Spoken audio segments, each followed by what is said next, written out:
Bismillahirrahmanirrahim. In a world obsessed with the immediate, where success is measured in wealth, status and fleeting pleasures, clarity is a rare gift. The ability to see beyond the now, to recognize the temporary for what it is, to understand what truly matters before it is too late. Most love as it is. The believer knows it is only a moment. Most chase what fades. The believer pursues what remains. Today, inshallah, we will be discussing the mindset of perspective, derived from the verse of the Quran Kareem, رُبَمَا يَوَدُّ الَّذِينَ كَفَرُوا لَوْ كَانُوا مُسْلِمِينَ. Perhaps those who disbelieve will wish that they had been Muslims. A day will come when those who mocked faith will long for it. They will wish they had prayed. They will wish they had sacrificed. They will wish they had lived for something greater. But wishes will not change reality. What they once laughed at, they will envy. What they once rejected, they will crave.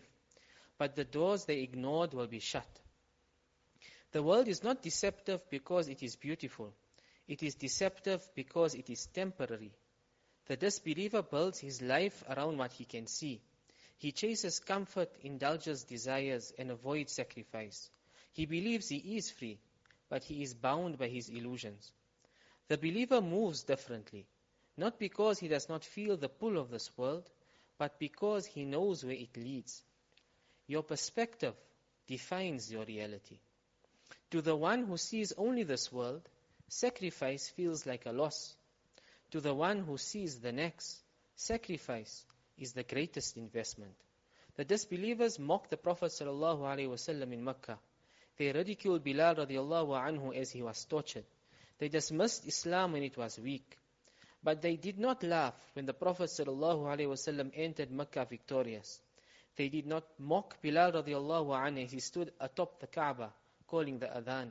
They did not ridicule Islam when it became the force they could no longer ignore. They envied what they once dismissed.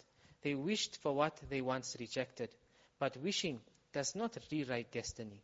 The Prophet ﷺ said in a hadith mentioned in Sahih Muslim, "Ad-dunya sijnul mu'min wa jannatul kafir." The world is a prison for the believer and a paradise for the disbeliever. A prison because the believer is held back, not by force, but by vision.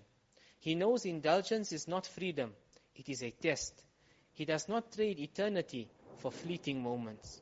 The disbeliever sees only what is in front of him. He seeks pleasure as if it will last forever. But pleasure without purpose leads to regret. Then comes the moment when all illusions break. The believer's prison becomes eternal joy. The disbeliever's paradise becomes everlasting regret.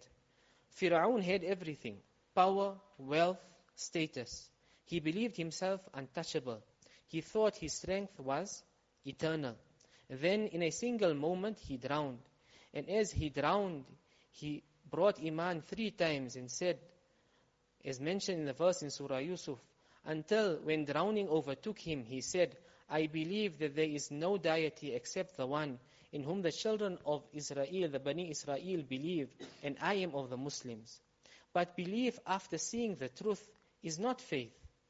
Allah subhanahu wa ta'ala responded to him and said, "Al-an, now, when you had disobeyed before and were of the corrupters." He saw, but it was too late. The same fate awaits those who reject faith today. They will see, they will know. But knowing when choice is gone is not salvation, it is punishment. The world measures success in wealth, power and status. But on the day of judgment, none of it will matter. Wealth will not buy security. Power will not command authority. Status will not grant privilege. The only currency that will hold value is good deeds. A single sajda will be worth more than all the riches of the world. A single moment of sincerity will outweigh years of indulgence. On that day, the one who sacrificed will rejoice, and the one who indulged will despair. We live in a world of noise, a culture of indulgence, a race towards the temporary. People chase what they can hold. They invest in what will perish. They build for a future that is not guaranteed. But the believer moves differently. He sees differently. He sees through the illusion. He does not live for what fades. He builds for what remains. To see with the eyes of faith is to live with clarity. The believer does not mistake shadow for substance. He does not trade eternity for the ephemeral. He does not chase what will betray him. He does not ask, what will bring me comfort now? He asks, what will bring me comfort when I stand before Allah on the day of Qiyamah? Because in the end, all will see the truth. But for some, the seeing and the sight will be too late. And when the veil is lifted and all illusions collapse, he will stand among those who always knew.